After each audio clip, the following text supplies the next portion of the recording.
lies and buying time, killing people next in line. Lower classes, social slime, they don't matter. Genocide, sick from water, sick from air. Making money, they don't care. Caesar shit, force of air. Fuck them back, it's only fun. They bomb, they shoot, they kill, they massacre, rape, they burn the kids. No one thinks countries laugh to your face, fight and die, 'cause God forgives.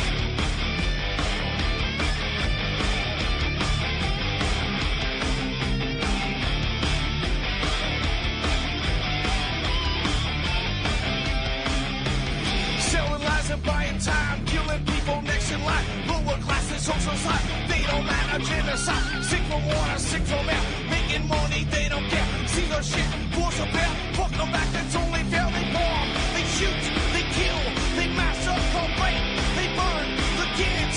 No one thinks countries lie to your face, fight and die, 'cause God forgives. Yeah. Coming back around again.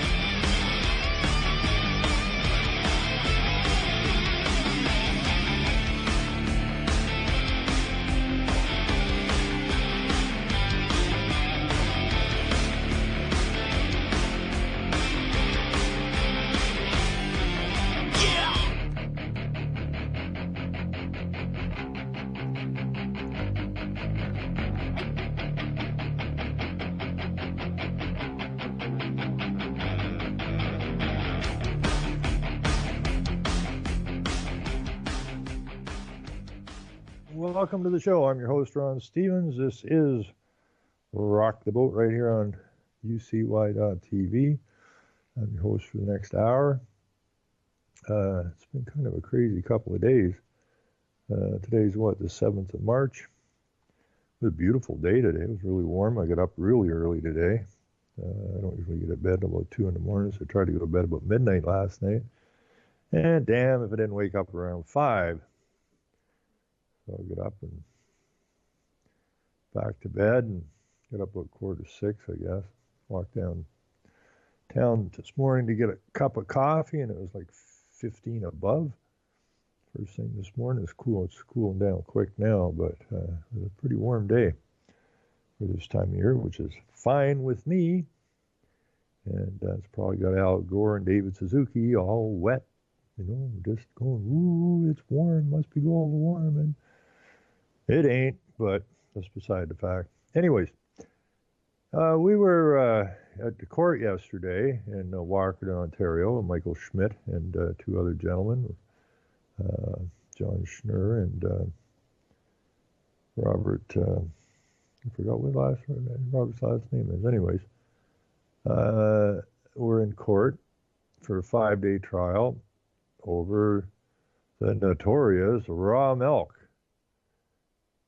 And saga, I guess, has been going on for 23 years. And they've been raiding Michael's farm and dragging him around in courts and stealing his stuff and generally being an irritation, kind of like a tick or a flea on a dog's back. And so yesterday, the trial was supposed to start at 9:30. Didn't. They had some other matters to deal with, so it didn't get going until about, I don't know, must have been 10:30. Michael was very ill yesterday. I've never seen him look that bad because he's a very robust guy, and he I don't know, he had the flu bad or something. He was quite ill, and so he kind of hung around there best he could.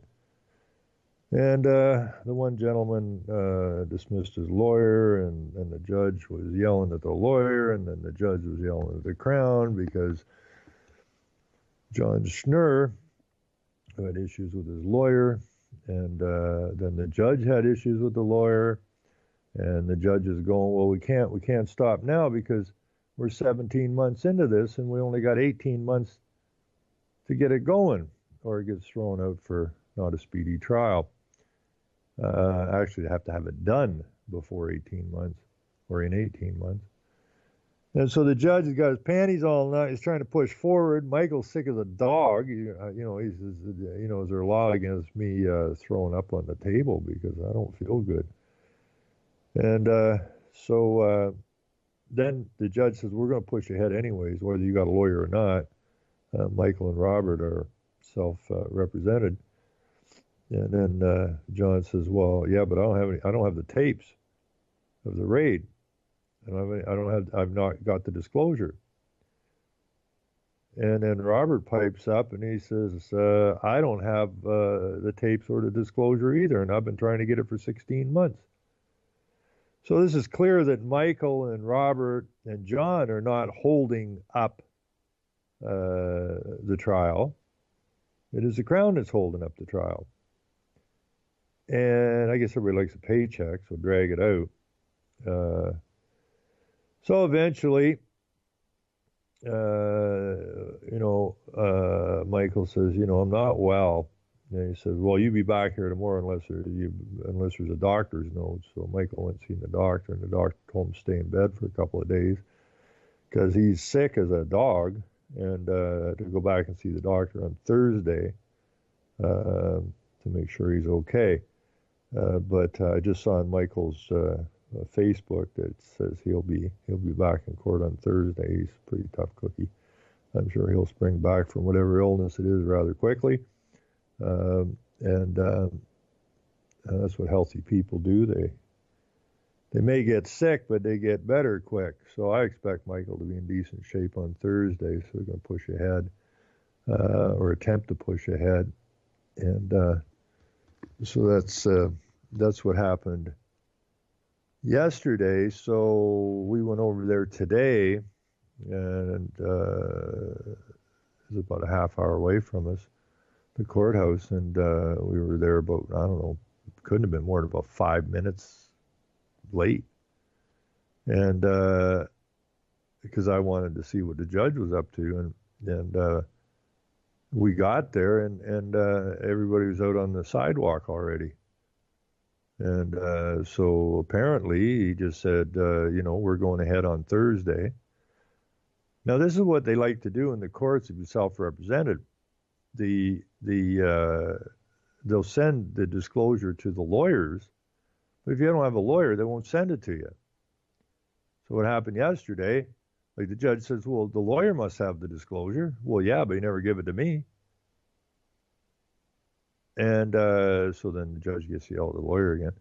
And then there was a problem of, there was a rule put in, or a notice put in, that Michael, the parties couldn't speak to each other.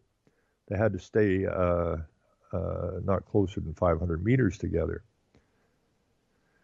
And so, Schnurr says, well, okay, now I'm self-representing apparently, and I don't have disclosure, and Robert doesn't have disclosure, and we don't have the tapes. So the judge says, well, why don't they have the tapes? So then he gets to yell at the Crown for withholding the disclosure. And they don't like you to give you the disclosure, so you can't. You go into trial and you got nothing. Trying to take advantage of this situation, the Crown over the accused. So it was rather ludicrous, because I think it was after lunch anyways, where the judge says, well, make it available to them, and be back here tomorrow morning at 9:30. And if Michael's here, not here, bring a note. It's just like, it was like sitting in the principal's office. It's freaking ridiculous, right?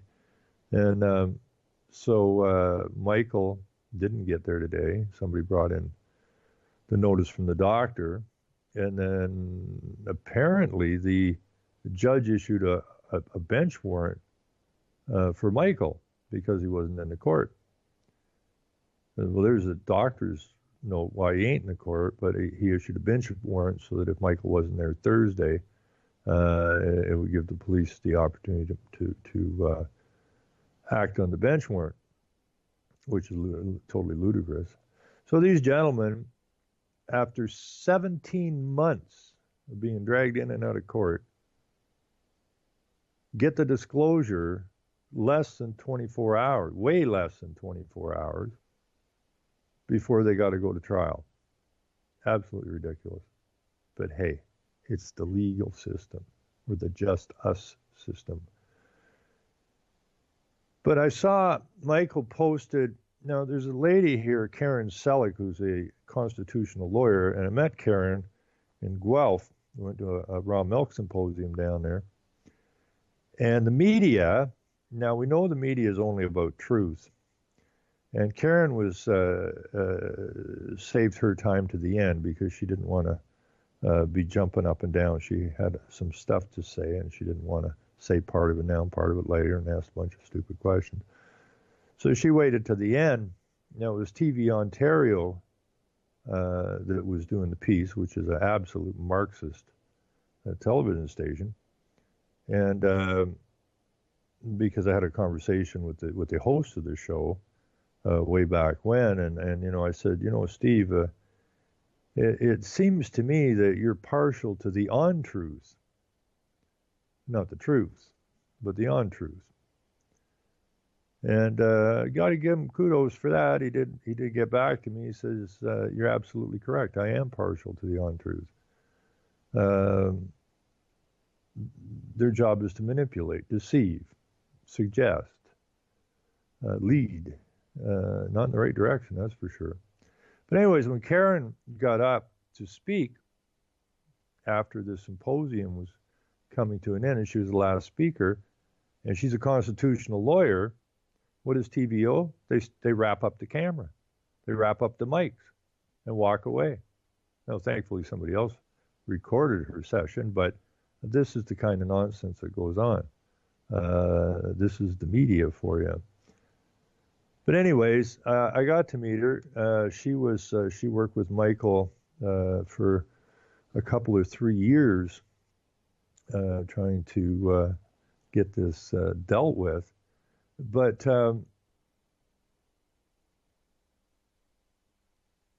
where is that thing gone? She managed to get a piece in the Financial Post, which is a Financial Post, which is a section of the National Post newspaper. And I read this to you just so you realize how ridiculous this has been.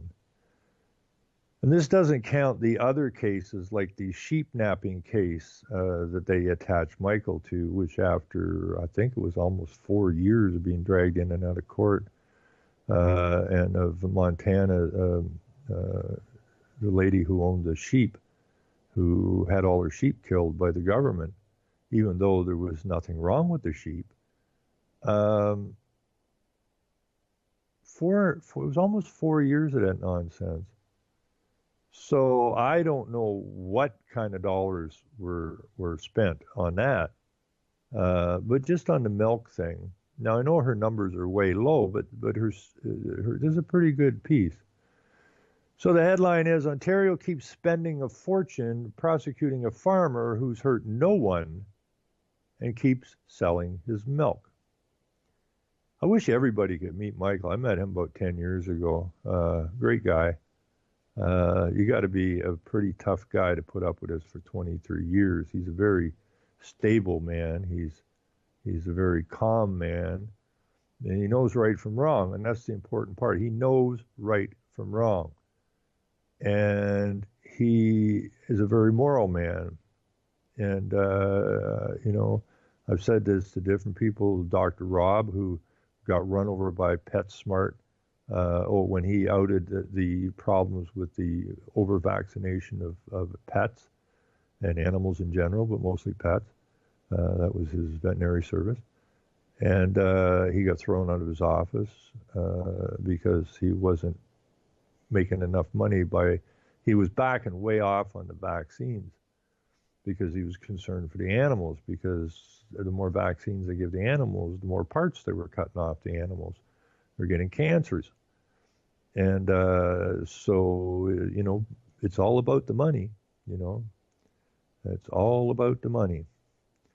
And so I believe he beat his case. The Mars Company, who bought PetSmart, came down on him like a ton of bricks and had him hauled off to a psych ward, just trying to intimidate and beat up the little guy.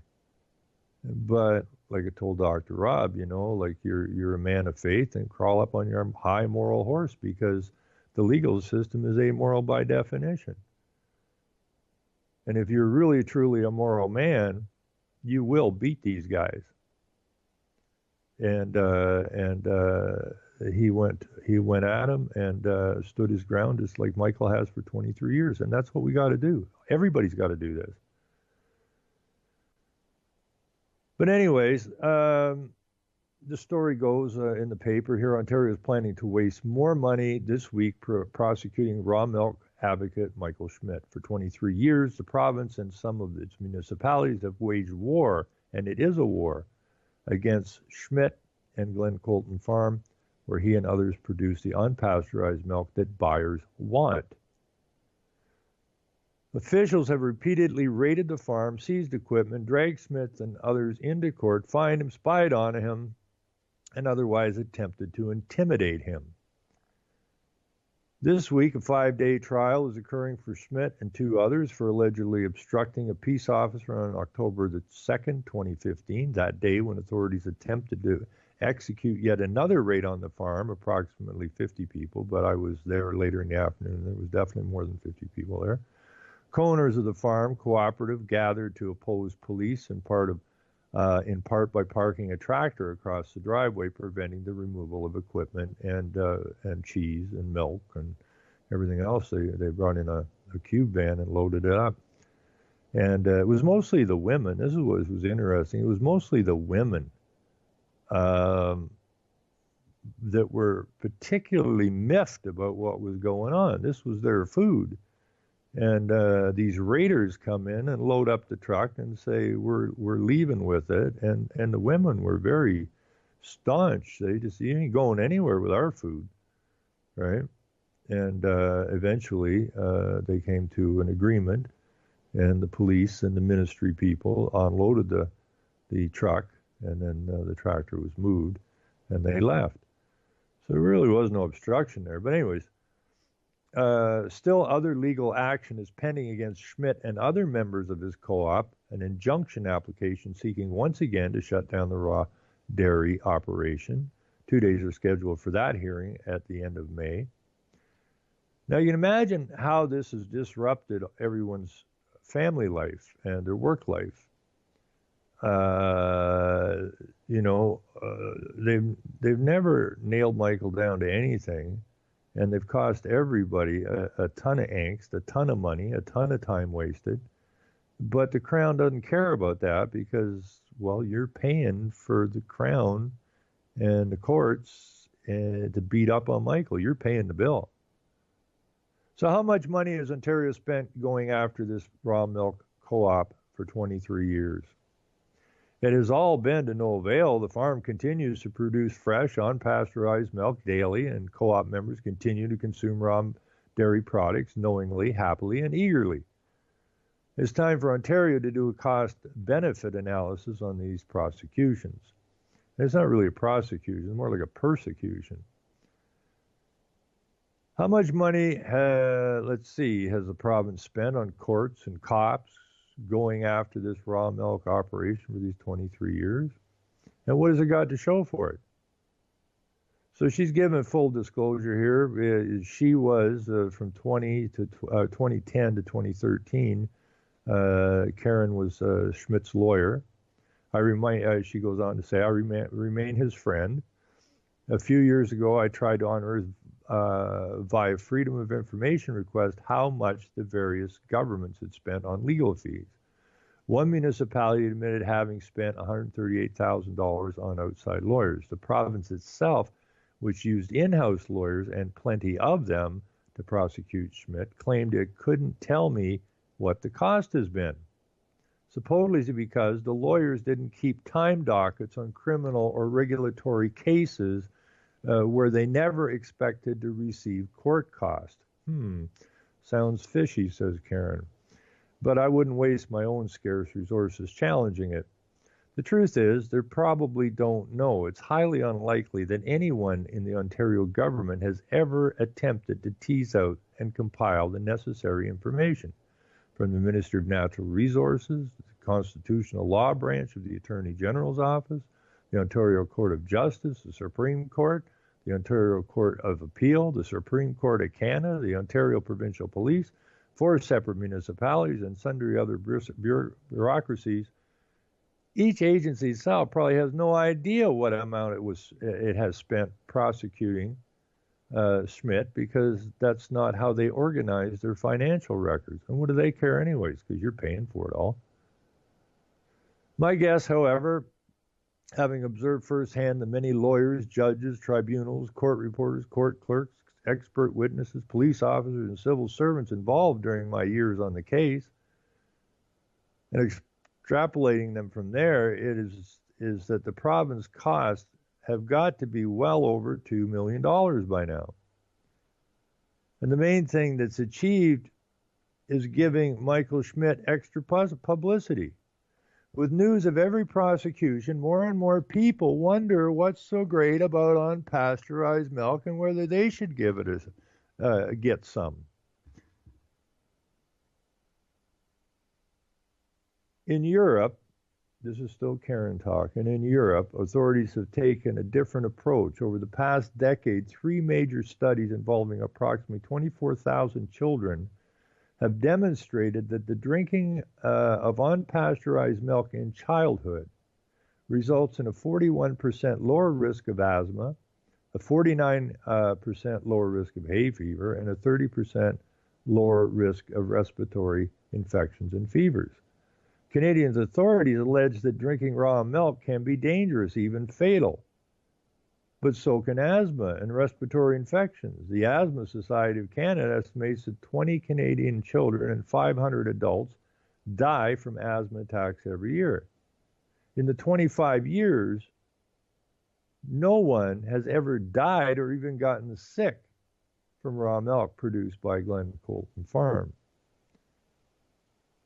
Ontario outlawed unpasteurized milk almost 80 years ago. The ensuing years have witnessed enormous advances in food safety, science, microbial testing, hygiene, refrigeration, transportation, all of which make raw milk much safer than it was in 1939. I'm not ordinarily one to advocate government regulation, but legalizing raw milk would allow the money currently being squandered on police action and legal prosecutions to be spent instead ensuring that standards of food safety were being met for those consumers who insist on having raw milk. The choice is clear. And that is all that Michael Schmidt has been trying to do for 23 years. He has been trying to get raw milk regulated by the government. Now, Michael's farm is so clean, it's actually freaky how clean his farm is. When the cows aren't in the barn, you don't know there was ever any cows in the damn thing. I mean, it's that clean. And because he knows that raw milk, it has to be handled in a certain fashion. And so did the people way long time ago know. And it's a responsibility. I mean, it's just responsibility. So he's been after them for all this time to set up a regulatory board with inspectors, because one of his fears is that, he knows his operation. He's been doing it forever. But if they just open the gates, then anybody can get in and start moving raw milk around. I mean, raw milk's being moved around all the time everywhere by all kinds of farms, but Michael's out in front here. Most of it's underground. It's almost like drugs or something. You know where I can get some raw milk or some raw cheese, huh? I know a guy down on that, but I have to call him because he doesn't know. He will have to vet you to make sure you're not a narc or something, right? I mean, that's ridiculous. It's milk, it's food. But that's all Michael's done. He's tried to have meetings with premiers and different people in the government, and nothing ever happens. And when we were at that milk symposium in Guelph, it became very clear. We already knew it, but one of the speakers spelled it out, a government speaker spelled it out. Somebody asked the question, if this was a financial plus for the government, would they legalize it? And the answer was yes, but we haven't found how to make money on raw milk yet. So therefore it'll stay illegal.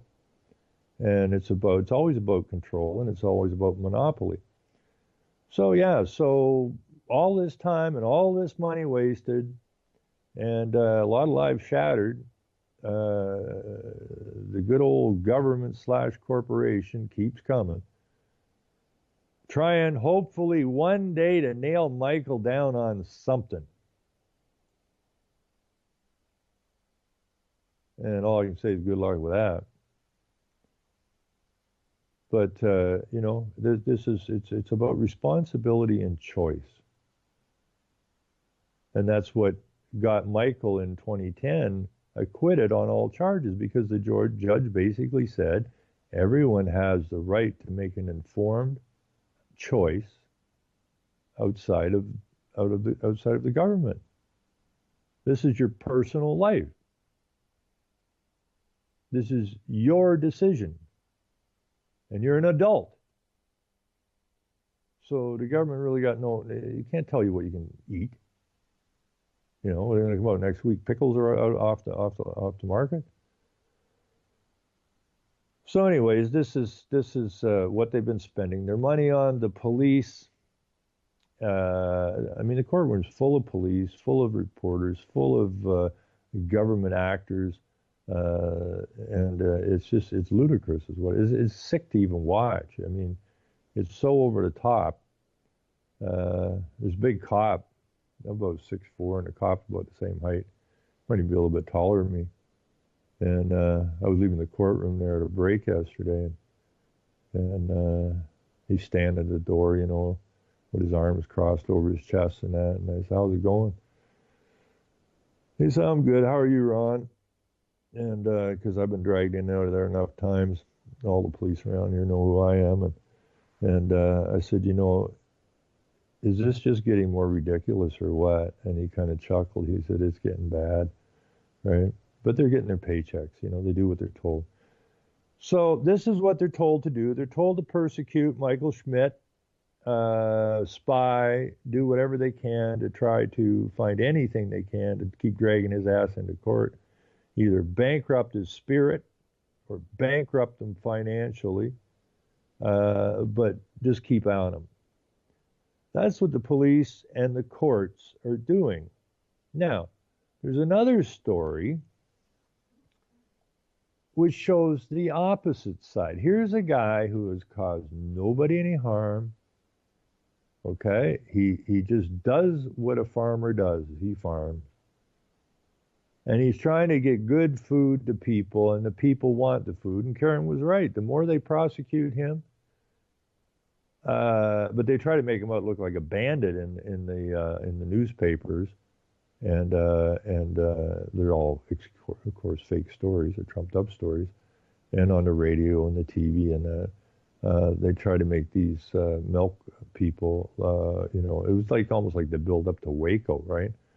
Did these people Waco hurt anybody? Were they bothering anybody? No, but they wanted to make an example, and they want to make an example of Michael. So they try to make him look like a cult and anti-government, which is kind of ridiculous because Michael's been working for 23 years trying to get the government to sit down at the table so that they could regulate raw milk. But yet they pin them as anti-government types. Why would an anti-government type be going to the government all the time trying to get something regulated? But no, it's about persecution, prosecution, that's it.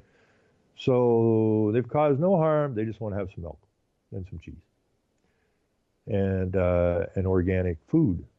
And the food is just glorious. I got to tell you that. It's just so damn good. The cheeses in that, wow. But anyway, so that's a little farmer in rural Ontario. Now, let's flip the switch. We have the next problem, which is, should Toronto cops, excuse me, face illegal immigrant dilemma? I don't know why it's a dilemma. You're a cop. Pretend the illegals are Michael Schmidt and go after the illegals as hard as you will go after Michael Schmidt. Then we won't have any illegals. And you can leave Michael alone and his people. Not his people, the co-op people. Toronto Police Police Chief Mark Saunders will deliver a report in March detailing whether his officers will comply with federal immigration laws or Toronto Sanctuary City's policies. Under Canadian law, police are expected to contact border officials to report individuals who are here illegally, though current practice is they, in quotes, don't ask anyone's immigration status. However, City Council wants the force to adopt a don't tell policy as well and refuse to pass along any information to immigration authorities about the individuals they find who illegally entered Canada. Now, I talked to the Ministry of Corrections and Safety, of which the police are under, but again, the police are an arm's length organization, but they are under the umbrella of the Ministry of Corrections and Safety. And when I was talking to them, I don't know what it was, 6 months, a year ago, whenever, about some other things. And I was asking, who the hell polices the police? And he said, well, really nobody, the police, because they're arm's length. They're an arm's length corporate body, legislated and to do the duties which in the act. But nobody, this is what the ministry's telling me, nobody can tell the police what to do. And if no one has the authority, and if an official tells the police what to do, that's breaking the law, because they can't do that. The police are there to investigate crime as per the Police Act and the different legislations and all this kind of stuff. So now we have the councils telling the police what to do.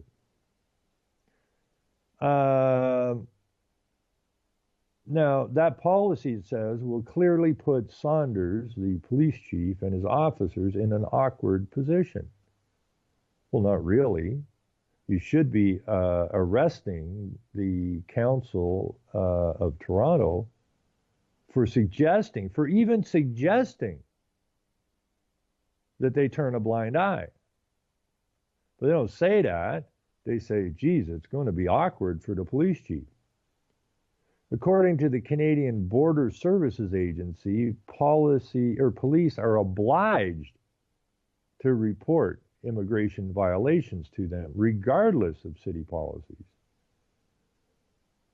So the CBSA, which is the Canadian Border Services, works with law enforcement agencies to uphold and enforce Canadian law. CBSA spokesman Lynn Glutberg-Wolf said in an email, these partnerships are crucial in ensuring the safety and security of our country and citizens.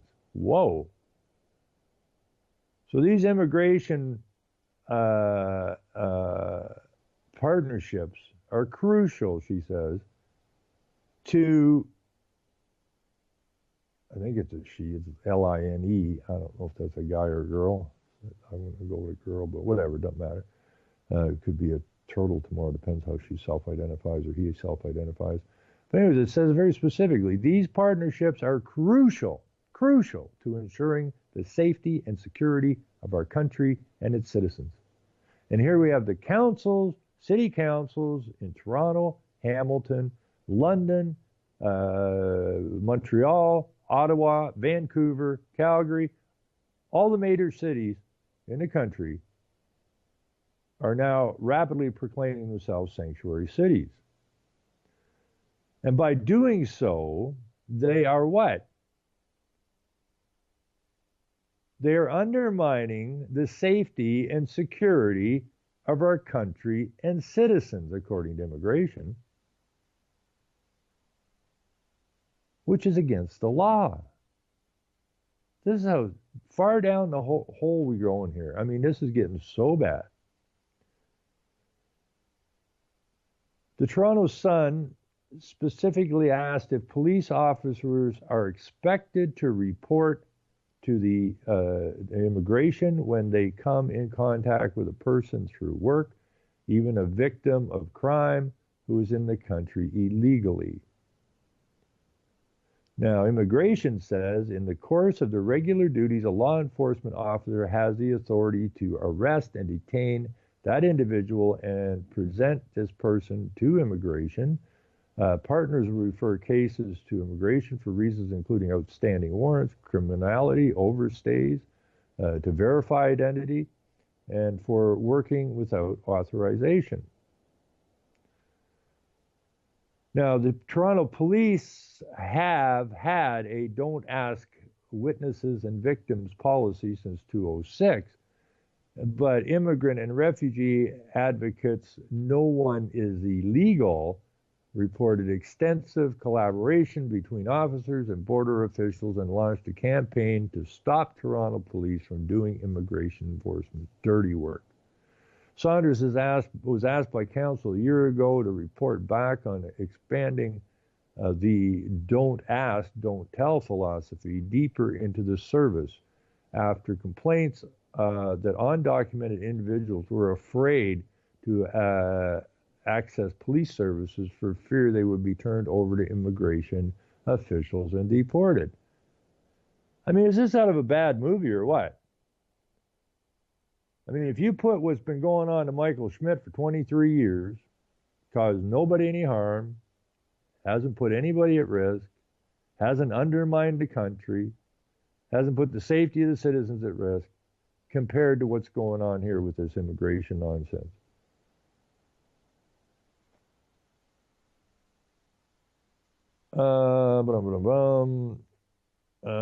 Police spokesman Mark Pugash said Saunders will respond to council's request at the March meeting of the Police Services Board. Toronto became the country's first sanctuary city in 2013 and reaffirmed that decision in a vote a few weeks ago, adopting to official policy of providing public services to all residents regardless of their status. I mean, regardless if they're here legally or illegally, it makes no difference. So the whole idea of living in the country, is you're a citizen of the country, you have certain rights, and where the illegals don't have those same rights. But that's all changing rapidly, and this is all through UN. The good old United Nations who wish to be the king. And everybody will be under their control. And that's exactly what they're doing. The sanctuary cities came out of the UN. The mass migration come out of the UN. The don't ask thing came out of the UN. This all came out of the UN, and it's all about the death of nation states. So now we got your city councilors and your police involved in destroying your nation from the inside, and the newspapers are discussing it. It doesn't say, arrest any cop or any council member that is aiding or abetting illegal immigrants, either entering into the country or already here. No, this is how the UN writes stuff. And these reporters are all UN reporters. Now, they may work for the different papers, but they're still schooled in the art of the UN lingo.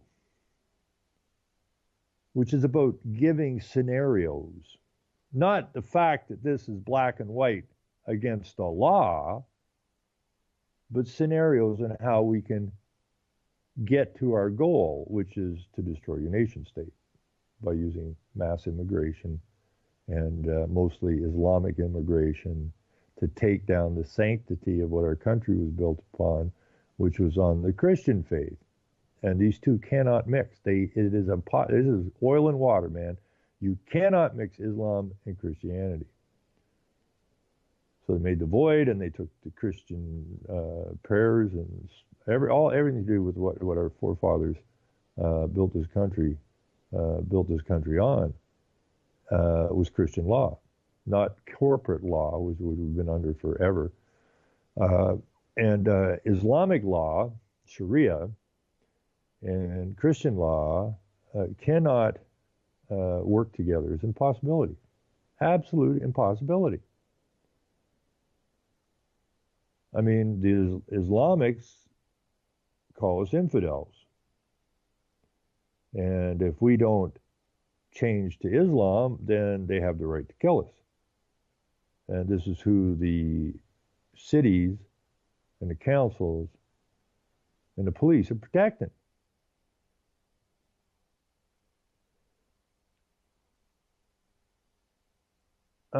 Basically, it is kind of a don't ask, don't tell set of policies, said the Sanctuary City Initiative. So you don't ask if someone comes to a homeless shelter or someone comes to our park and recreation for a library card. You don't ask their status in Canada, and you don't provide the services, but you do provide the services that they need. And you also don't tell border authorities if you find out. This is pretty ludicrous, because I live where I live, and I was looking for a particular book, and I'm in a small town with a small library, so they phoned around and said, they think the book is in Owen Sandwich, about an hour from here. So I went there, and yeah, they have the book, and I want to take the book out. Okay, so they say, do you have a library card? I said, yes, I do. And I pulled the library card out, and they go, well, we won't be able to give you the book. I go, why? Well, you're not in our jurisdiction. This is a stupid library book. I mean, what are you talking about? Well, we're in Bruce, and we're in Gray, and you're in Bruce counties. And, well, the best thing we can do is if you go back to your library and put in a request to your library, to our library, then we will ship the book down to your library. That'd probably take 3 weeks or so. I go, what are you, an idiot? I'm standing right here. I got the book in my hand. There's a library card. Yes, but it doesn't hold water here. Now, we had a big hoo-ha there, and it took a while, and I had to threaten to call the mayor, and I offered to buy the book for $100. And then if I don't bring it back, well, the book's worth about $25, so you got 3 free books. But they can't do that either. But eventually, after I threatened to phone the mayor, they said, well, why don't you just take the book then? And I go, why was this such a problem? Well, we're bound by jurisdiction in that. But apparently, if I'm an illegal, you see, I can go to any library and say, I want this book. Do you have a library card? No. Do you have any identification? No. Where are you from? None of your business. You seem like a foreigner. Yep, just got off the boat yesterday, but I ain't giving you no information because I'm in a sanctuary city, so give me the book. And they have to hand the book over. That's all part of the universal human rights through the UN. Everyone has a right to. So our countries are it's not just about Canada. I don't care where you live in the world. Your country's being taken down by the very people that are supposed to protect you.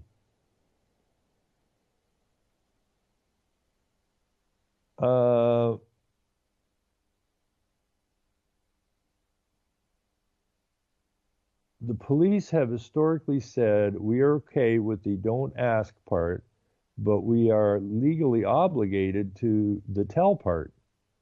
But no one is illegal, this NGO, has come forward with a legal opinion that suggests The don't tell part is an option for police, not a mandate, he said.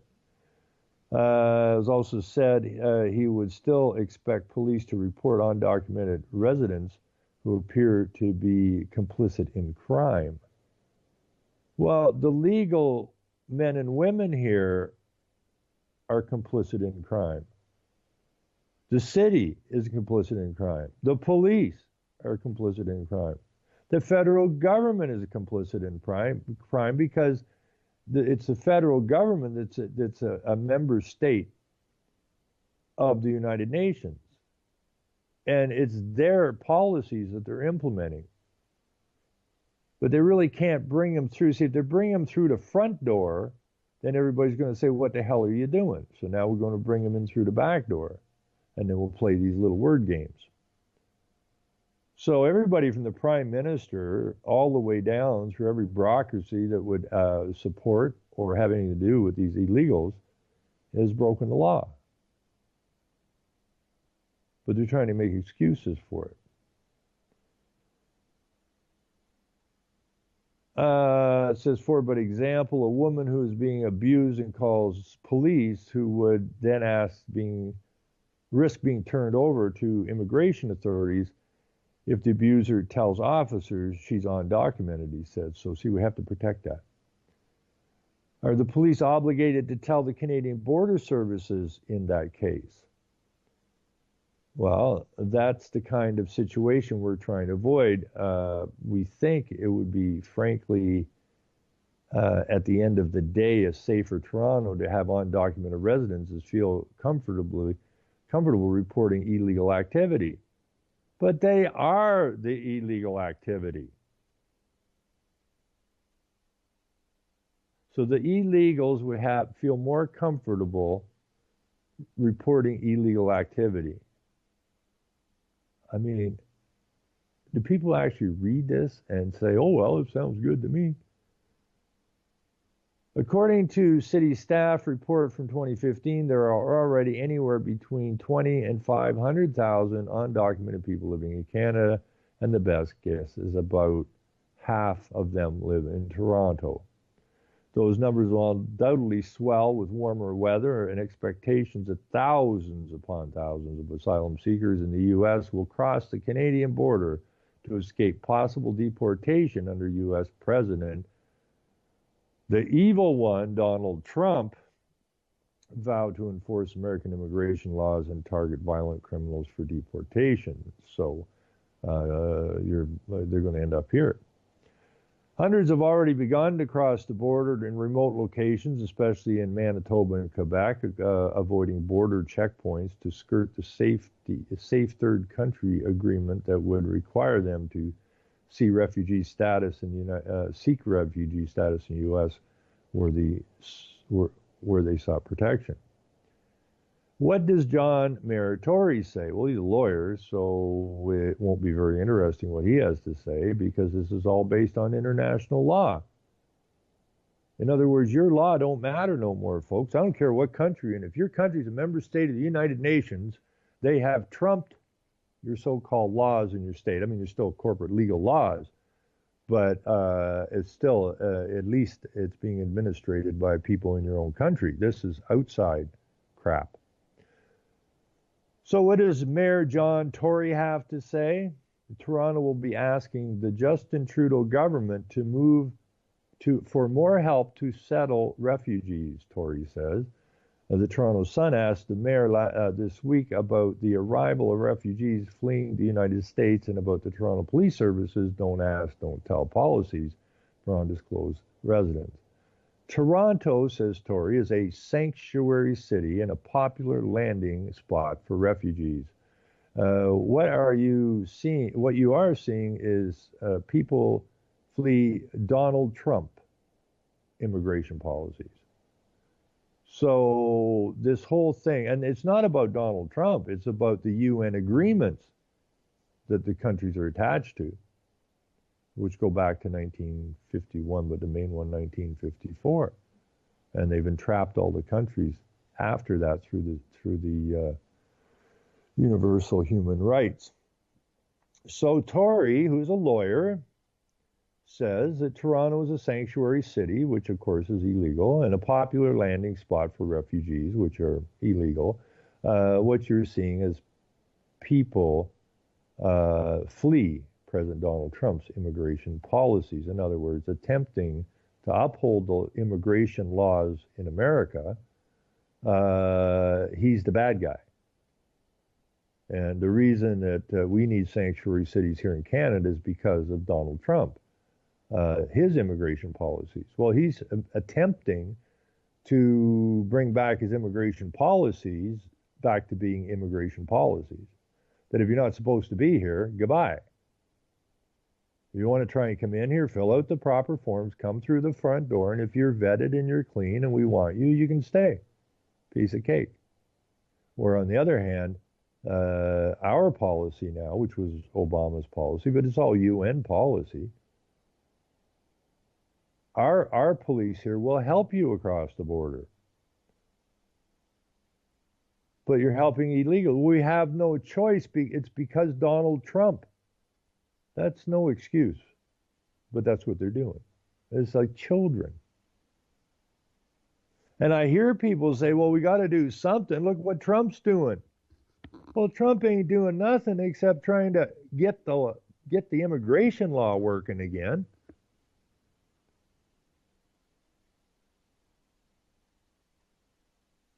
It goes on, city staff are telling us it's too early to say what, if any, impact there has been on services stemming from American foreign policy changes. However, as any good order of government, we are monitoring our services and our shelters in order to understand what service levels we're meeting and what the future need will be.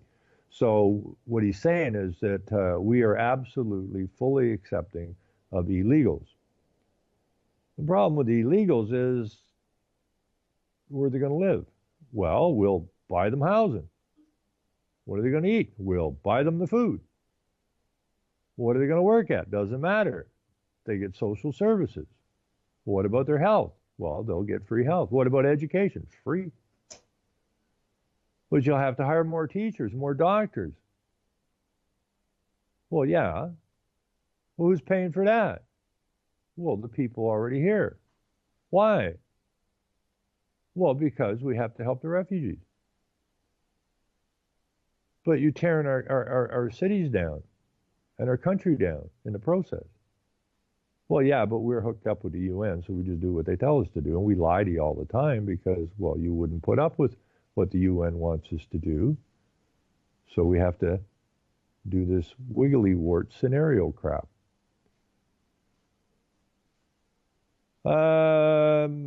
So the question is, will this put a strain on city service? And if so, what kind of help do you hope for from the federal government or other levels of government? So this is still John Tory, Mayor of Toronto. He goes on to say, we are working with the federal government to ensure that refugees coming to Canada have all the services they require to succeed. Now, I'm sure the underprivileged in this country would love to hear those words directed at them. You know, those who have fallen through the cracks, the veterans. I mean, I did read a story or saw a story, not that god awful long, but a veteran that lost their house waiting for their veteran money. But the government didn't rush to that individual's aid and ended up out in the street. Those are vets. But if you're here and you're not supposed to be here, Canada will have all the services they require to succeed. Unfortunately, the federal government ends funding for government-sponsored refugees after 1 year, at which point the municipalities are filling in for the feds. So municipalities everywhere, it's every village, town, city. So if you live in a village, town, or city in Canada, then you will be picking up after 1 year the tab for the living costs of this so-called refugee. And you may say, well, I already got my back to the wall. I'm working like my head off just to keep a roof and food on the table. Well, work harder.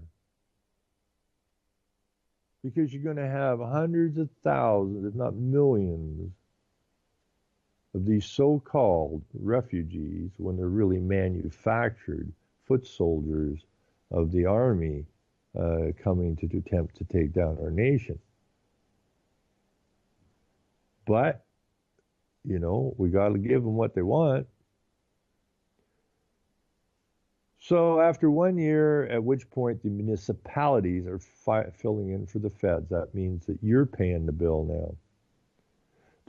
Does more need to be done following the first year? Absolutely, says the government. I'll be asking the federal, it's Tory, I guess still, I'll be asking the federal government to do more. The feds do provide some funding for the shelter system, and providing assistance to refugees in our shelter system should certainly be supported by the federal government. Now, why would the federal government, be supplying funding to a city that's breaking the law? It all has to do with that thing from the UN. Last February, you voted against asking the police chief to report back on the expansion of the don't ask, don't tell policy to police officers who come across people with outstanding immigration orders. Why? Well, it's important for our police to be able to communicate with everyone in the city on this issue. More work needs to be done between the city of Toronto and the Toronto Police. At the Toronto Police Services Board, we forwarded the report to the chief and asked him to look at these recommendations. He's currently working with city staff. So it's really sick that, one I think the most sick, pathetic parts of all of this is that we pay the politicians' salaries and pensions. We pay for all their office equipment. We pay for all their staff. We pay for all the police cars. We pay for their uniforms. We pay for their pensions, and so on and so forth. Not only are we paying for them, now we're going to pay for the housing, food, clothing, education, health, library cards, and every other damn thing for these people who are not supposed to be here. It's time people face some realities. The enemy is inside the gates. It's as close as your town or city hall. And I can't stress enough of the need to become involved. Either you're going to affect politics or it's going to affect you. And we got to get this thing sorted out.